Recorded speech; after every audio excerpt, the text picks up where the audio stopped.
Hello and welcome to the Deep Blue Renegade podcast. Today is Saturday, June 8th, 2013, and my name is Molly, also known as the Deep Blue Renegade. I'm really glad to have you join me today. So this week has been lots of work, a little bit of progress.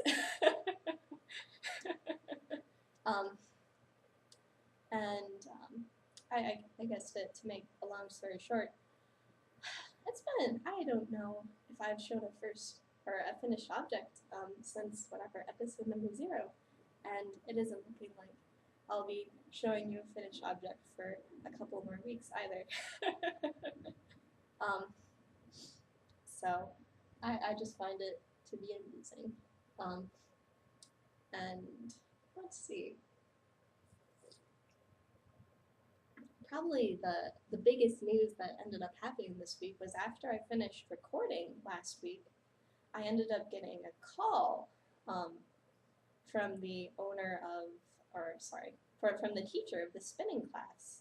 And it turned out that I had jumped 2 other people in line in order to get in. So she said I had the luck of the Irish. I'm like, good thing I'm Irish. So that meant that, I recorded on Saturday, and then Sunday I ended up going to the local yarn shop, and I ended up, for the first day of the class was actually about the history of spinning and types of fiber, and looking at she must have had at least 20 spindles. The spinning teacher, Linda. So there were 6 of us in the class.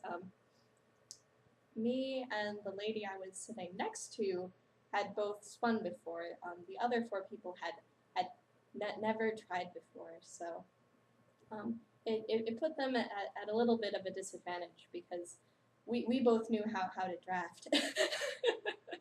And that by and far was the hardest thing to learn about spinning, was to figure out how to control the movement of fiber through your fingers. And now that I understand what that feeling's like, because it used to be that I would have to pre-draft the living daylights out of the fiber. Or actually, here I can grab some fiber to show. So this here is the spindle that we ended up using, or that whatever I'm borrowing in the class, and we're using it as a bottom whirl spindle, which means it's a little bit obnoxious because I'm used to using the hook. And then what this fiber here is, so that this is Coopworth, and in comparison to the Shetland I've been spinning a lot lately, it's slick, and which I guess makes sense because they're trying to get people the feel of how to draft and how that feels. But it's a matter of, if you're looking at this, gently teasing it apart, and getting the feel for how it very gently lets go.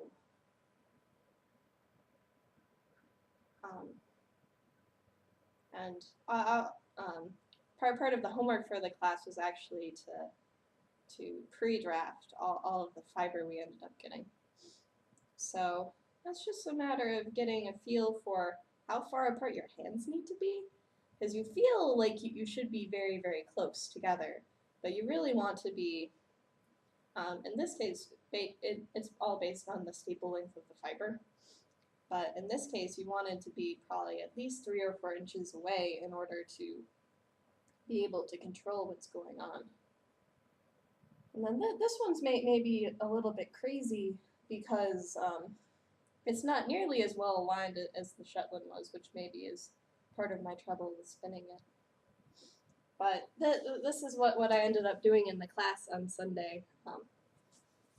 We'll bring that pretty close there. So the other people in the class were making really, really huge yarn, and I wish I had brought my first spinning project with me so I could show them that is perfectly 100% normal, because they were all getting jealous because I was whatever, making fingering weight singles. But, oh well, such is life. And then tomorrow is the first day of wheel spinning, which is the main reason why I ended up deciding to take this class. Because the deal is that they let you try a different wheel out every week. And that's just really, I just think that it's a really cool idea. So I can figure out what it is that I like exactly and what it is that I don't like. And then for $20 a week, I can rent a wheel. So, or rent a wheel from the local yarn shop. So I believe that they have 7 different types that they lend out. So I'm, but I only get to try out 3 in the class. I'll have to talk with my teacher Linda about what I'm going to do, because next weekend I'm going to be out of town. But that has been the really big development this week. And I guess since I'm talking about spinning, I'll just continue talking about spinning. I managed to finish my singles, or the first, or I managed to finish the first third of my fiber. And I just put it on the leg of the spinning die because I needed someplace to put it. And my last spinning project, I put on a toilet paper roll, and it just collapsed. So because of that, I'm like, what do I have laying around that'll work? And then I saw my niddy noddy, and I'm like, yep, this is gonna work. So this is rats. Let me bring this closer to the camera. So down. So that this is what I have. Perhaps the pixelation makes it a little bit more challenging to see, but I'm totally digging the places where the color transitions together and barber pulls on the single itself. And I ended up measuring my wraps per inch on this guy, and it was 31, which means I'll probably end up getting a, what is it? If I'm doing, so 31 is what would be considered light fingering. So my single is light fingering. I'm assuming I'm going to get something maybe heavier than a sport if I 3-ply this. We'll see. I'm not entirely sure what's going to be going on. So yeah, and I'm already starting to think of ideas about what I want to knit this to be, and well, I don't know. We'll see how that ends up going. And this is what I've been working on so far. Since I finished the singles, I ended up finishing that first third Monday night. I managed to take photographs of everything Tuesday. So this is where I stand right now, with the wrong direction.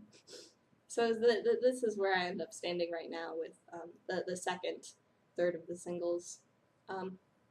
So it's still coming out beautifully thin, and I don't know. Let me peek into the bag and see how much more I have left of this. Oh, I actually don't have too much left at this point. So this, this is the size of the ball for what I have right now. And this is the size of the ball for what will be the last third. So maybe I'm like halfway done. I don't know. It's hard to tell. Or maybe not necessarily hard to tell so much as I could weigh it, but whatever. It's been good to spin on the, so I ended up screwing up on my spinning every day for a little bit goal. Which is fine, and ended up missing out on one day, but no big deal. And mostly it's just to keep in practice, try to use techniques that I ended up learning in the spinning class. And I guess slowly but surely moving forward on this project, because it's definitely a bit of a slog with this thinner yarn and making sure that you eventually get finished with it. And then I ended up getting 8 ounces of fiber in the spinning class. So this top one is Coopworth, which has this like slickness to it, which is really interesting. And then underneath it, I have 4 ounces of Romney, which I'm assuming we'll probably be doing a lot with tomorrow. Or maybe we'll just be using up all the Coopworth. I have no clue. It might just be that I don't end up getting any usable yarn out of the fiber that I'm doing for this class. I'm not sure. Or if I save the Romney for later and whatever for my last week or 2 weeks and then see how it goes. But we'll see. I'm not entirely sure at everything that we're going to do, so it will be interesting.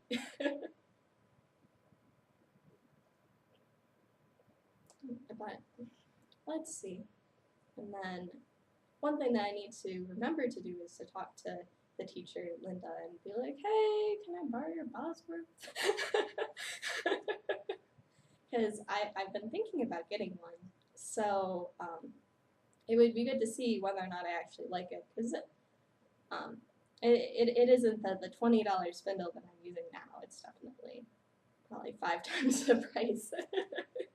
So it would be good to know if it's suiting for me. Like, looking at all of the spindles that she had, I was definitely impressed by the craftsmanship and engineering in that one. And I could see, maybe from an engineer's perspective, why it is that some things were designed that way and why there were others. For example, if you want to increase the rotary inertia, which is generally desirable in a spindle, you want to make sure that most of the material is towards the outside. So this means that something like a trindle that has the little like glass balls, and then hardly anything in the middle, means that you don't end up changing the properties of your spindle very much by, or what is it? If you keep your mass on the outside, then you have better rotary inertia. And the Bosworth was also designed that way, where it was fairly tall, but then they carved out the inside from whatever the out. So then there was a decent amount of thickness there, but there was relatively little thickness heading towards the center, which means that you get a lighter spindle for a given size of piece of wood, for example. So it was definitely interesting to see it in the flesh. I wish I had asked to use it then. So let's see. So now, let's launch into knitting. I still just have 2 projects. I ended up. So I guess I'll start off with the sweater first. So this is Elphaba by Marianarella. I managed to put it on, or I ended up using my Xiaogu circulars, or my interchangeable circulars, which meant that I could easily try it on by just putting on a longer cord. And the fit is great. I'm so excited about that. The little road bump I ran into this week was when I changed balls of yarn. There was a really obvious color change. So I had to rip back, unfortunately, and then alternate skeins for a couple of rows, right in the vicinity of where I put in the bust darts. So I'm not sure whether or not you can see the color change here. It's pretty hard to see. It's definitely more subtle now. Like the first skein that I used was more blue, the second skein was more teal. So because of that, I ended up having to, I had gone through all of the waist decreases, and then I realized that it was unacceptably color change. So if I could have, I might have ripped back even more to alternate rows even more, but you can't really alternate skeins in like a short row section. So I didn't want to rip back past the bust starts, and that just seemed like an unacceptable amount of ripping. So I'm fairly happy with things are going now. I'm not sure what I'm going to do about the sleeves. I guess I'm going to cross that river when I come to it. Or hopefully my other skein of yarn is actually more on the blue side than before. I'm starting to doubt that I'm going to be able to finish the sweater by June 30th. I guess that I do have a lot of plain knitting coming up, so that is exciting.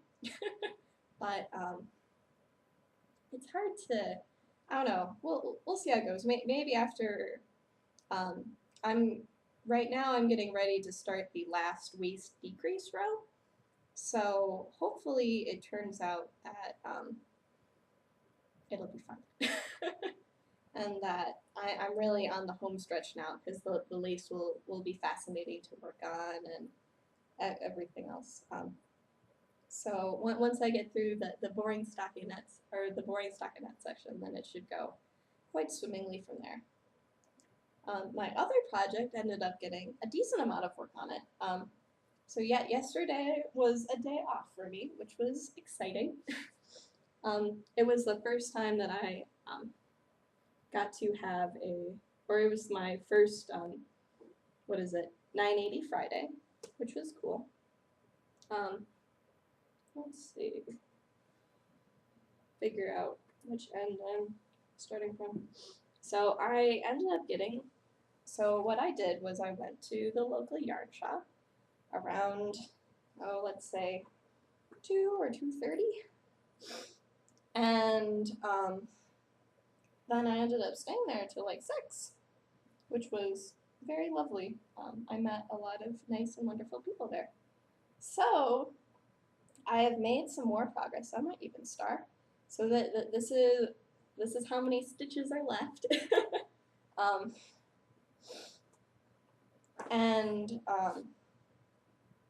So I managed to do, I'm now down to 12 repeats left, which is exciting, and I'll probably end up working on this today.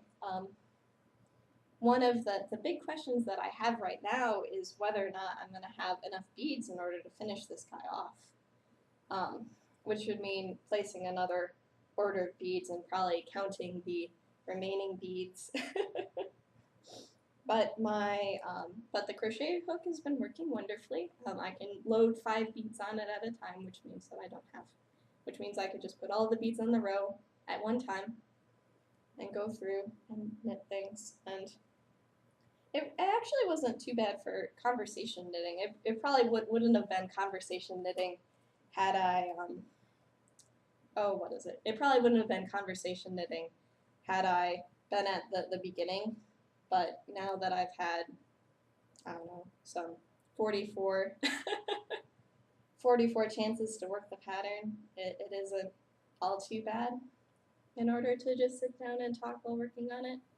It requires, I suppose, a little bit oftentimes, because if I start in the middle of, or if I start it in the middle of a half repeat, so there's like a increasing section and then there's a decreasing section. So if I start in the middle of the half repeat, I sometimes have to sit down and figure out where it is exactly that beads belong and whether I'm in the increasing half or the decreasing half of the particular repeat. And it's just a matter of, so that this is actually the backside beaded row right now. So it's just a matter of my little pouch that I ended up getting from Barbara Jean in a swap. Oh, my crochet hook pierced it. Well, crap. So looks like the hook's okay. It's not worse for the wear. So I've just been keeping the beads contained in there. So that's just a matter of opening up the little baggie of beads. What is it? Opening up the baggie of beads, loading the hook. Let me make sure that I'm actually showing what's going on. Loading them up. I'll actually put that back there. Loading them up, and then what I do when I'm beading this using the crochet hook method is I take the stitch that needs a bead on it before I knit it. I hook it on, pull the bead over, and then hook it back onto my needle. And then I'll just leave the hook pierced in my knitting somewhere. And then you knit the stitch to hold the bead on. So it's fairly straightforward in order to do. It's a little bit of an art to get used to holding the stitch on to make sure you don't end up splitting the stitch. This is probably a unique problem of the Wool-Misa lace, is that since it is an 8-ply lace weight, it's sometimes easy to split the plies, especially when you're trying to put something pretty small on. But I just hold the hook basically perpendicular to the stitch to ensure that it stays on, or that it stays on, and then I just pop the bead on. And it ends up being a fairly good method to use. What I like about this hook in particular, or this 1mm crochet hook, aka size 12, is that since it's made out of steel, it's really blown my other, my emergency, oh crap, I don't have the right tools out of the water, because the copper wire bends, and so you have to bend it back and you have to manipulate it. And based on what I can tell, the fatigue strength of copper is quite poor, so if you bend it a whole ton, eventually it just breaks off. So then having this steel hook, and this ended up coming in the mail this week as well. So you look at the steel hook, like, it's vanishingly small. It's really, really hard to see what's going on there with whatever the janky little web camera. But yep. So I'm assuming that by the next time that I record, I will either be incredibly frustrated that I have run out of beads, or I will be done. I'm really hoping for the be done, but I'm assuming I'm going to be frustrated because I've run out of beads. Because I can't imagine that my 1.5 packets of beads have, it takes 50 beads per repeat, and I have 100, or I have 12 repeats to go. So that's a lot of beads. 500 plus 50. So 550 beads. I can't imagine that I have that many left at this point. And because I'm nowhere near finishing things, I haven't thought too much about what's going to be on the horizon. Probably my next sock is actually going to be a pattern called Ashton Windows. It was actually designed by a friend, Karen, who ends up hanging out in sock knitters, the happiest place on the internet. And sock knitters is actually the group sock knitters is actually a group that I moderate. And if you're interested in knitting socks, if you knit socks, it's a fantastic place to get help and show off your pretties and show off your sock yarn, and everyone really cares a lot about each other for even despite the size of the group. So we're only the second biggest sock knitting group on Ravelry, but I think it ends up being neater that way too. So Karen ended up designing this pattern as a memorial to one of her friends. So I'm thinking that it would be incredibly fetching and an excellent candidate for wool mesa yarn. Though probably so I'm hoping to knit that in support of her and to help at least get the word out, because it is a very pretty pattern. It has this very nice lace detail to it, and then yeah, no, I think it's very wonderful. So, is there anything else I wanted to talk about this week? It's not looking like it. This week's gonna be pretty chill. So aside from the spinning class, that's probably gonna be the big thing, or the big piece of equipment, or excitement, not equipment. Oh my gosh. The recording schedule will be a little bit different. So next weekend I'm going to be at a wedding in North Carolina. So my cousin's getting married. So so I'll be flying out to flying out to go to that. So I will either be recording on Thursday, or I will be recording on Monday. We'll see how it goes. It depends on how crazy it is before the trip. So I'd like to thank you guys for joining me today, and I hope to see you again soon. So take care, guys. Bye-bye.